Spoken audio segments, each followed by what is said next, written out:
Tazamaji, kwingineko ni kwamba maafisa 6 wa shirika la huduma kwa wanyamapori katika mbuga ya Nakuru wamefikishwa mahakamani sasa kuhusiana na kupotea kwa mvuvi mmoja katika mbuga hiyo, Brian Odhiambo, tukio ambalo lilitokea tarehe 18 mwezi Februari mwaka huu.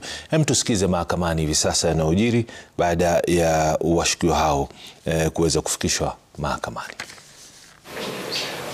And that is why, as I submit on my second and final point, I think Mr. Kalisto clearly missed the way. His intention to get to the bus station unfortunately led him to the railway station where we are now. If he is a special prosecutor for purposes of Article 157, it means he's a public officer covered by Chapter 6, Article 260 of the Constitution of Kenya and the Leadership and Integrity Act. He cannot carry out private practice. Whether it's pro bono, for profit, he cannot.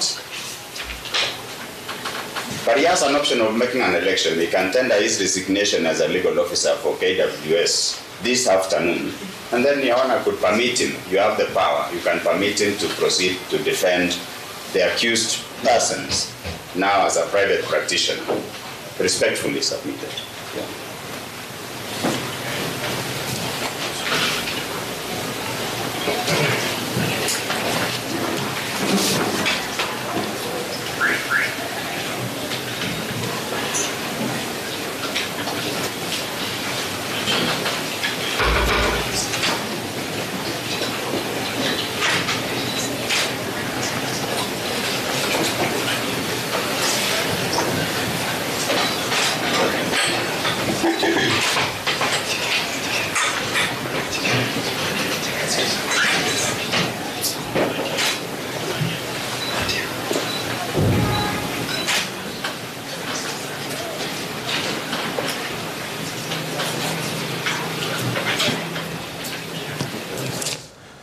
Zaidi ya watoto 30 wa kiume wakati ya miezi kadhaa na miaka 9